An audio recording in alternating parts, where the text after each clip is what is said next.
They threw his jacket on the ground and stole his seat, but when his name was announced, the whole party stopped breathing. Darius Holt didn't think twice when he draped his jacket over the back of that chair. He was only stepping away for a minute, just long enough to greet the host and grab a glass of sweet tea. The engagement party in Tempe, Arizona was louder than he expected, full of friends, coworkers of coworkers, and people who seemed determined to treat a backyard celebration like a red carpet event. But Darius didn't mind. He wasn't here to be seen. He was here because the groom asked personally. But the moment he worked his way back through the crowd, weaving between tables and laughing conversations, he stopped short. His chair was taken. Not just the chair, his jacket was on the ground. His seat was occupied by a couple who looked way too comfortable to be apologizing anytime soon. The man had a sharp haircut and a watch that tried too hard. The woman sat beside him, tilting her head in a way that suggested she believed every room belonged to her. Darius blinked, calm but confused. He stepped closer. "Hey," he said, keeping his voice warm. "Sorry, this was my seat. I left my jacket there." The woman didn't even look at him at first. The man glanced up, slow and dismissive, the way someone glances at a waiter they don't plan to tip. "Oh," the man muttered, giving a half smile that wasn't really a smile. "Yeah, we're actually saving this spot." Darius pointed gently to the jacket on the ground. "Right, but I was sitting here. I just stepped away." The woman finally looked at him. She raised her brows as though she'd been interrupted during something very important. "We're saving it for someone," she said plainly. "There are chairs open in the back." It wasn't what she said, it was how she said it. Darius felt the shift. Not anger, just clarity. He saw the way they sized him up in half a second, the way they decided he wasn't someone whose seat mattered. He didn't make a scene. He didn't raise his voice. That wasn't him. But there was a tiny pause before he replied, and anyone who knew him well would have recognized it. That pause meant he was choosing patience. "I understand," he said slowly, "but that seat was mine." The man smirked, lifted his drink, and replied, "Well, it is what it is." A few nearby guests glanced over, not enough to intervene, just enough to notice something was off. Darius picked up his jacket from the ground and dusted it lightly with his hand. He wasn't embarrassed. He wasn't defeated. He was simply thinking. The woman, clearly wanting the conversation to end, waved her hand dismissively toward the back row. "Really, there are chairs back there. You'll still see the slideshow." Darius didn't move. For a moment, neither did they. Then he stepped back. Not because they told him to, but because he didn't want to push a moment that didn't deserve his energy. But as he stood there, holding his jacket, a funny thing happened. Someone across the yard caught sight of him and started walking toward him. Someone who knew exactly who Darius was and why this night mattered far more than the couple sitting in his seat could have imagined. But the couple didn't notice that person approaching, and that's when everything quietly began to shift. Hours before the seat drama, Darius Holt had been in a completely different mindset. That morning, he'd been tucked inside a small cafe in Scottsdale, Arizona, sipping on a caramel coffee and answering emails from people who had no idea he lived anywhere near them. That's how Darius liked it. Quiet success, low recognition, no spotlight. His work in tech had put him in a comfortable place, but you'd never know it unless someone else told you. He wore simple clothes, drove an older SUV, and carried himself like someone who preferred grocery stores over galas. When the groom, his longtime friend Troy, invited him to the engagement party, Darius almost said no. Not because he didn't care. Troy was one of the few people he actually trusted, but because gatherings always had a way of turning into something he didn't ask for. Attention, conversations he didn't want, people sizing him up. Still, Troy insisted. "Man, I need you there," he'd said over the phone. "You helped me more than you know. Just show up, eat something, smile, that's it." So Darius agreed. By the time he arrived that evening, the backyard was already full. Strings of warm lights stretched across the space, a slideshow of photos flickered on a projector screen, and tables overflowed with finger foods. Kids ran around chasing each other while adults tried not to spill their drinks. It was the kind of event where the music was just loud enough to make you repeat yourself every time you spoke. Troy spotted him almost immediately. "There he is," Troy said, pulling him into a quick hug. "Man, I'm glad you made it." Darius smiled. "Wouldn't miss it." They talked for a few minutes. Work, life, wedding plans, before Troy was pulled away by another relative who needed a photo. Darius laughed. waved him off, and started looking for a place to sit. That's when he found the chair, a simple folding chair tucked near the middle, close enough to the slideshow to see everything clearly. He laid his jacket across the back of it and sat for a moment, listening to the mix of laughter and conversation around him. It felt good to just blend in. A woman nearby accidentally bumped his knee with her purse and apologized with a quick laugh. "My bad. These walkways are too tight." "All good," Darius said, smiling. He chatted briefly with an older man who asked if he worked in construction.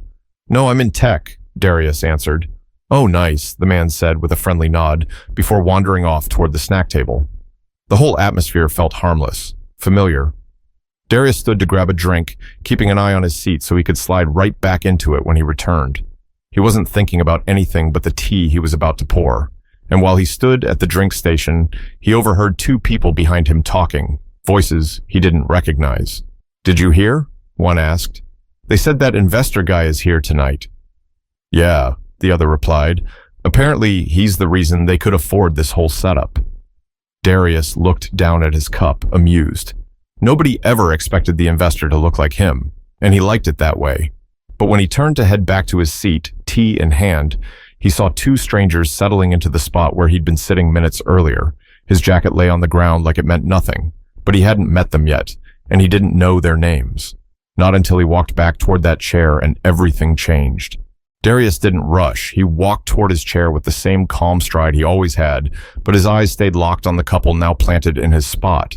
The man leaned back like he owned the place, one ankle crossed over his knee, while the woman scrolled through her phone with a bored expression. Darius glanced down. His jacket was still on the ground, half stepped on. He stopped right in front of them. "Excuse me," he said, keeping his tone even. "That was my seat." The woman didn't answer. She lifted her eyes just enough to glance at him, then dropped them back to her phone. The man had the nerve to look annoyed that Darius had spoken to him at all. "Yeah," the man muttered, waving a hand lazily. "We're saving it for someone." "For who?" Darius asked. The woman sighed, finally looking at him as if she'd been waiting for the right moment to sound irritated. "For someone important," she said. "You can find another seat. There's a row open in the back." There it was again. That subtle sting wrapped inside a smile that wasn't a smile. Her eyes didn't just dismiss him. They judged him. Darius didn't react immediately. He thought about Troy, about the simple night he expected to have, about the last thing he wanted, a confrontation in the middle of someone else's celebration. "I was sitting here," he repeated. "I left my jacket." He picked it up off the floor, brushing off the bit of dust. Some guests nearby quieted their conversations just a little, pretending to mind their own business, but clearly listening. The man shrugged. "Well, we're here now." It wasn't loud. It wasn't rude in the traditional sense. But the disrespect was woven so tightly into their tone that it almost sounded polite if you didn't listen closely. Darius pressed his lips together for a second. "What's your name?" he asked calmly. The man answered with a smirk. "Evan, and this is Marissa." Neither of them offered a handshake.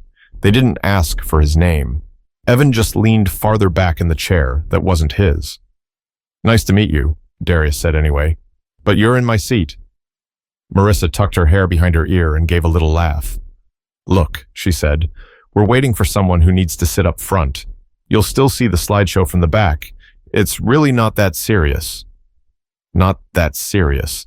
It was a phrase people used when they expected you to swallow disrespect without reacting. Darius kept his voice level. "I don't mind if your friend sits somewhere else. I just want my seat back." "Right," Evan replied, "but we're comfortable here. I'm sure you understand." The arrogance tasted thick in the air. A woman at the next table watched the exchange, her eyes bouncing between them.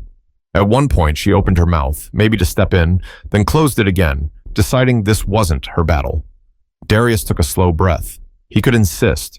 He could push the point. He could make a scene. But he didn't.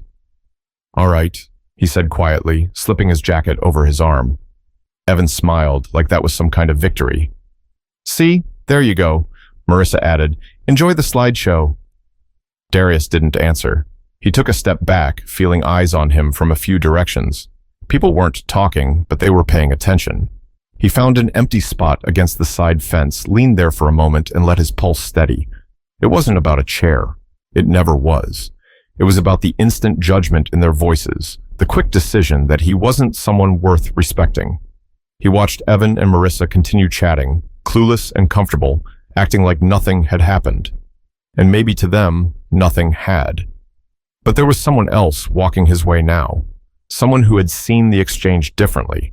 Someone who wasn't about to let the couple's behavior slide, not after recognizing who Darius actually was. But Evan and Marissa still had no clue, and that ignorance was about to set the stage for something they could never have prepared for. A few minutes passed, and Darius stood near the fence, sipping his drink and watching the crowd shuffle in their seats. He thought maybe the awkward moment would fade, that Evan and Marissa would go back to minding their own business, and the night could move on. But that's not how things played out, because the moment they spotted him standing off to the side, alone, holding his jacket, they didn't stay quiet. Marissa leaned toward Evan and whispered something, but not nearly soft enough. "He's still standing there," she murmured. "Why doesn't he just sit somewhere else?" Evan snickered. Maybe he thought we'd move if he stared long enough. Darius heard every word, though he pretended not to. The couple's tablemates exchanged looks, some uncomfortable, some pretending they hadn't heard anything at all. A young woman, sitting 2 chairs down from Evan, finally spoke. "You know," she said gently, "he really was sitting there first." Marissa turned to her with a look that mixed annoyance and entitlement. "And," she said, "we're saving the seat." "For who?" the woman asked. Evan straightened up slightly, as if preparing to impress someone. "For our business partner," he said, lowering his voice a bit like he was sharing a secret worth money. "He's supposed to stop by, someone who actually matters for our future." The woman's smile thinned. "Still doesn't mean you should throw someone's jacket on the ground." Marissa laughed, short and sharp. "Please, it's a party, not a courtroom." "That's not the point," the woman said, quieter now. "It was rude." Evan's jaw shifted a little, pride stinging. "Look, we're trying to build something real. We can't have our partner shoved in the back row. If that guy wanted the seat so badly, he should have stayed in it." Darius felt the sting of that one, but he stayed where he was. He wasn't about to get into a tug of war over a chair with 2 adults who acted like uninvited teenagers at a barbecue. A few feet away, another guest, a man named Rodney he'd met once or twice, walked over to Darius with a half smile. "You good?" Rodney asked. Darius nodded. "Yeah." "Looked like those 2 were giving you trouble." Darius chuckled softly. "They're saving the seat for someone important." Rodney shook his head. Funny how people define that word. Before Darius could respond, Evan raised his voice just enough to be overheard. "Marissa, did you send the pitch deck to the guy from Austin? He said he wanted something polished before we meet next week." "Yeah," she said. "And you know what would help us look even more prepared? Meeting that investor tonight. If he sees we belong up front, it sets a tone." Darius's brow lifted slightly. Investor, tonight. He didn't say anything out loud, but the irony settled on him like warm air. Rodney lowered his voice. "They're talking about the guy funding the community center project, aren't they?" "Sounds like it," Darius replied. Rodney gave him a look, wide-eyed, almost amused. "And they don't know?" "No," Darius said. "Not even close." The host, Troy, moved around the crowd with a microphone, trying to gather attention for a quick announcement. People quieted down slowly, shifting in their seats. Evan straightened his shirt and whispered to Marissa, "This is it.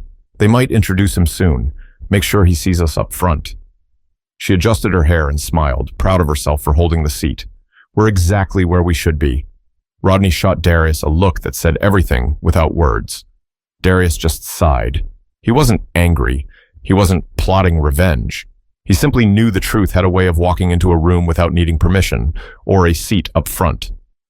Troy tapped the microphone twice. "All right, everyone," he said. "Give me 30 seconds. I want to thank someone really special tonight. Someone who helped make this engagement party possible." Evan and Marissa both sat up straighter, practically glowing with anticipation. Troy continued, "And someone who stepped up big time for the new community center fund." Marissa clasped her hands together. Evan exhaled like the moment he'd been waiting for his whole life had arrived. But the name coming next would hit them harder than anything they'd expected. But before Troy said it, the crowd needed to settle, and that silence only made what happened next even sharper. Troy stood near the projector screen, smiling as the crowd started to quiet down. The clinking of glasses slowed, conversations faded, and eyes drifted toward him with curiosity. The warm lights above gave everything a soft glow, and for a second, the entire backyard felt still. Meanwhile, Darius stayed by the fence, shoulders relaxed, face unreadable. He never liked having attention pointed at him, not even when it came from people who respected him. And tonight, the last thing he wanted was to be the center of anything. But he also knew Troy well enough to know there was no dodging this moment. Across the yard, Evan leaned forward in his stolen seat, whispering excitedly to Marissa. He's definitely talking about him. Finally. Marissa crossed her legs, sitting with the posture of someone rehearsing confidence. Good, she whispered. We need to make the right impression. They had no idea. Most people in that backyard didn't know much about Darius. They saw a quiet guy with simple clothes and an old SUV, a man who kept to himself, someone who blended into a crowd rather than standing out. But that was the thing. Darius built his life that way on purpose. He grew up in Bakersfield, California, in a small apartment behind a laundromat. His mom worked long hours, his dad bounced from job to job, and every dollar had a job before it reached the house. Darius learned early that money wasn't loud. It was quiet. It was the people pretending who made noise. He studied computer engineering at a community college because he couldn't afford anything else. Then he spent his nights building small apps, freelancing, and learning every piece of code he could get his hands on. Years passed, and those small projects turned into something bigger, sales, partnerships, and one app that exploded far beyond what he expected. Suddenly, he had more money than he knew what to do with. But even then, he never announced it. He didn't buy designer clothes. He didn't upgrade every year to whatever the world was obsessing over. He didn't feel the need to flash status like a badge. He used his money quietly, helping where he could, investing where it mattered, supporting people who didn't expect it. One of those people was Troy. The new community center they were planning to build on the south side of Tempe, the one aimed at helping teens learn coding, trades, and entrepreneurship. Darius was the one pushing the funding behind it, not because he wanted credit, but because he knew what it felt like to need opportunity and not have it. None of that showed on his face as he stood by the fence, watching Evan and Marissa soak in the attention they thought belonged to them. The yard buzzed with that special kind of anticipation that sits right in the middle of admiration and curiosity. People were waiting to see who Troy would call out. Some expected a big-time businessman. Others imagined someone with a polished suit and a firm handshake. No one expected the quiet man holding a jacket near the fence. Rodney, still standing beside him, gave a low chuckle. You're really about to knock their night sideways, you know that? Darius shrugged. Not intentionally. Oh, I know, that's why it's going to hit even harder. Behind them, Marissa whispered, Smile. Make sure you look approachable when he walks over. Evan straightened his posture more. Trust me, once he sees we saved a seat up front, he'll respect that. Rodney muttered under his breath, Oh, he'll see something. Troy lifted the mic again. All right, y'all, let me introduce you to someone who changed everything for us. The crowd leaned in. Evan and Marissa held their breath. Rodney looked at Darius with a knowing grin, but Troy didn't call the name yet. He paused, giving the moment just enough air to tighten every expectation in the yard before dropping the truth. Troy lowered the microphone for a moment, scanning the tables like he was searching for the right face. People leaned closer, trying to guess who he was about to point out. Some guests even straightened their shirts and sat taller, just in case the spotlight swung their way. Meanwhile, Evan adjusted his collar again, whispering to Marissa, This is it. Watch how fast he comes over here. Marissa smoothed her dress and crossed her legs the other way. He's definitely going to introduce himself after this, she whispered. This seat is exactly where we needed to be tonight. Not far from them, Rodney looked like he was holding in a laugh. Darius stood quietly, watching Troy prepare to finish the announcement. He didn't look nervous. He didn't look excited. He simply looked ready. But before Troy could bring the mic back up, someone else approached the couple's table, a guy named Seth, one of the groom's co-workers. He walked up holding a plate of appetizers, smiling at everyone like he was already mid-conversation. You two enjoying yourselves? He asked. Marissa brightened instantly. Yes, absolutely. We've got front row seats. Seth nodded politely. Nice. By the way, did you ever figure out who you were saving those seats for? Oh, totally. Evan jumped in. We're waiting for an investor we're trying to meet. Heard he's supposed to be here tonight. Seth paused for half a beat. Really? And who told you the guy would want to sit up front? Marissa lifted her chin slightly. It just makes sense. He'd want to be where people can approach him. Seth blinked, then tilted his head. Are you sure? The person funding this place isn't really the front row type. Evan frowned. Meaning what? Seth shrugged. I've met him once. Real low-key dude. Doesn't dress flashy. Doesn't talk much about his business. Kind of blends in. The look on Evan's face tightened. That doesn't sound like an investor. Seth raised a brow. Some of the wealthiest people you'll ever meet don't look like what you expect. Marissa crossed her arms. Well, whoever he is, we'll know soon. Seth let out a small breath like he was trying not to say more. Yeah, you will. He walked off, leaving Evan and Marissa momentarily confused. Rodney leaned toward Darius with a quiet grin. You heard that, right? I did, Darius said. You're a patient man. I try. Across the yard, a cousin of the bride, a chatty woman named Denise, wandered over holding 2 cupcakes. She spotted Darius and smiled wide. There you are. I was looking for you earlier, she said. Darius chuckled softly. Everything all right? Oh, yes. I just wanted to thank you again for what you're doing for the kids in the neighborhood. The center is going to be huge for them. Evan heard that. His head snapped around so fast, Marissa noticed. Denise kept going, completely unaware of the tension forming behind her. I told my nephew about the computer lab idea, and he hasn't stopped talking about it. You really don't know how much this means to everyone. Darius smiled warmly. I'm glad it helps. That's the goal. Denise nodded, patted his arm, and walked back toward the dessert table. Evan's expression had changed, subtle but noticeable. He leaned toward Marissa. What did she mean by that? Marissa shrugged. She probably thinks he volunteers or something. But Evan didn't look satisfied with that answer. His eyes stayed locked on Darius now, like he was suddenly trying to solve a puzzle he didn't realize he'd been handed earlier. Troy finally raised the microphone again. All right, everyone. Thanks for waiting. I promise I won't take long. I just want to acknowledge someone who has completely changed the direction of our community project. Someone who stepped in, believed in us, and gave us the support we didn't think we would get. People turned their bodies toward him. Evan leaned forward so far his chair squeaked. Marissa placed a hand on her chest like she was preparing for her close-up. Rodney folded his arms and glanced sideways at Darius. Troy continued, This person didn't ask for recognition. They didn't want their name in lights. But we wouldn't be standing in this amazing space tonight without them. Evan whispered, Get ready. And across the yard, Troy's eyes finally found the man he'd been looking for. He smiled, lifted the mic, opened his mouth. But what came out next wasn't the name Evan and Marissa were waiting for, and their entire table felt the shift the second Troy spoke. Troy took a breath, lifted the microphone, and said the name as clearly as if he were announcing a championship winner. Everybody, please help me thank Darius Holt. For 2 full seconds, the backyard didn't move. Not a blink, not a sip, not a whisper, just silence. Then, like someone pressed play again, the reaction started rolling through the crowd. Heads turned sharply toward the fence. Mouths parted without sound. A couple of relatives even clapped before they realized no one else had started yet.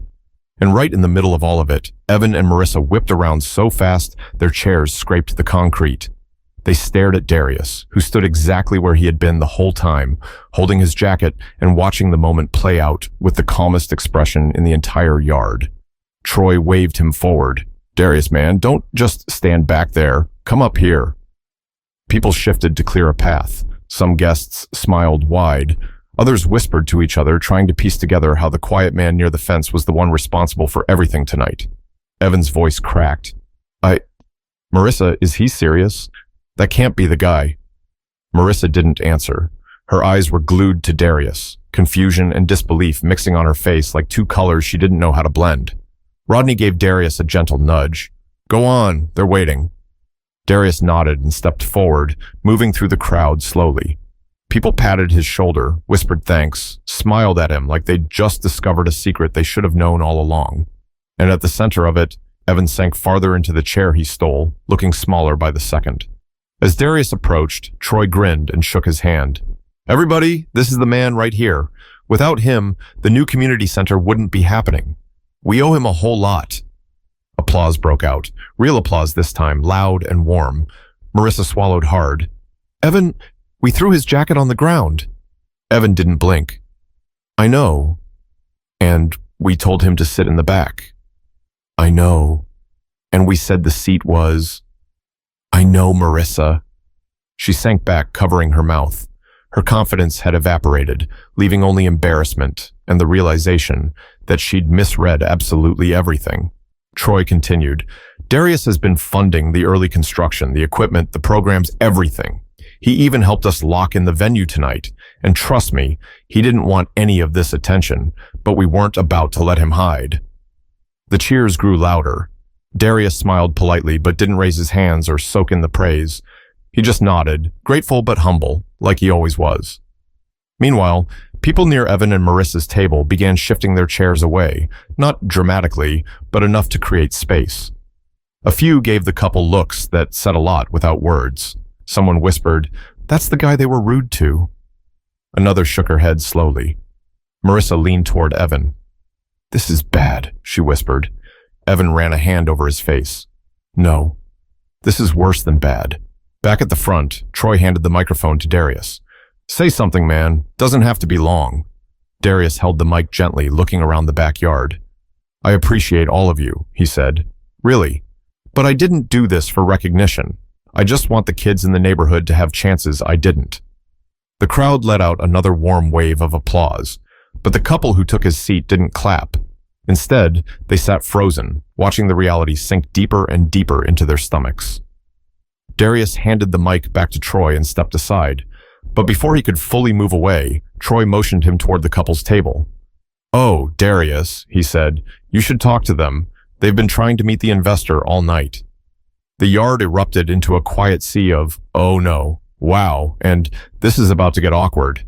Evan and Marissa looked like they wanted the earth to open and swallow them whole. Darius walked toward them with the same calm steps he'd had all evening. Evan scrambled to stand. Hey, he stammered. We didn't know." Marissa nodded aggressively. "We had no idea, really." Darius looked at them softly, not angry, not smug, just steady. "I know you didn't," he said. Evan swallowed. "We saved the seat for someone important." Darius lifted one shoulder in a small, almost gentle shrug. "Guess I just didn't look important enough." They couldn't respond. There was no response. But the real lesson hadn't been spoken yet, and that moment was coming next. Evan and Marissa stood there, stuck between apology and panic, trying to piece together how the night slipped so far out of their hands. The crowd had already begun shifting back into normal conversation, but the energy around their table was different. Heavy, uncomfortable, honest. Evan tried again, clearing his throat like the right words might magically show up. "Listen, we messed up. Badly. We shouldn't have talked to you the way we did." Marissa nodded quickly, her voice quieter than it had been all night. "It wasn't right. We judged you before knowing anything, and we made assumptions we shouldn't have." Darius studied them for a moment, not to make them squirm, not to hold power over them, just to understand what kind of people they were when the mask finally came off. "It's okay to have bad moments," he said calmly, "but it's not okay when those moments come at someone else's expense." Marissa lowered her eyes. "We're really sorry." Darius gave a slow nod. "I hear you." Evan took a breath, trying to salvage any dignity he still had. "If there's any chance we could restart, maybe explain our business idea." Darius didn't raise his voice or make a scene. He simply answered with honesty most people never hear. "Tonight wasn't the time for that," he said. "And the way you treated me earlier, it tells me all I need to know about how you treat people when you think they're not useful to you." Evan's face dropped. Marissa looked away. Rodney, who'd been standing nearby, just in case things escalated, stepped closer with a small smile. "He's being polite," Rodney murmured. "Trust me. Some folks would have handled this very differently." Darius turned to leave, but before he walked off, he added one last thing. "There's nothing wrong with wanting success, but you can't build anything real if you treat people based on what you think they're worth. That always catches up to you." With that, he walked away, not triumphant, not bitter, just done with the moment. Evans sank slowly back into the chair he never should have taken. Marissa stared at the grass, twisting her bracelet between her fingers. The party continued around them, but their night was over long before the lights dimmed. People came up to Darius to shake his hand, thank him, or offer a hug. Kids pointed at him like he was a hero, even if he didn't see himself that way. Troy wrapped an arm around his shoulder and said, "I knew you'd handle it better than I would have." Darius just smiled. It wasn't worth turning into something bigger. Later, as he left the backyard and walked toward his SUV, he glanced back at the laughter, the music, and the warm lights. The night hadn't gone how he expected, but maybe it went how it needed to. Because moments like this aren't really about embarrassment. They're about truth, about character, about what we reveal when we think nobody's watching. And if there's one thing this night taught everyone there, it's simple. Never judge someone by what you think they are. Judge them by how they treat people, especially when there's nothing to gain. If you enjoyed this story, make sure you stick around for the next one. There's always another moment, another lesson, and another reminder that character never hides for long.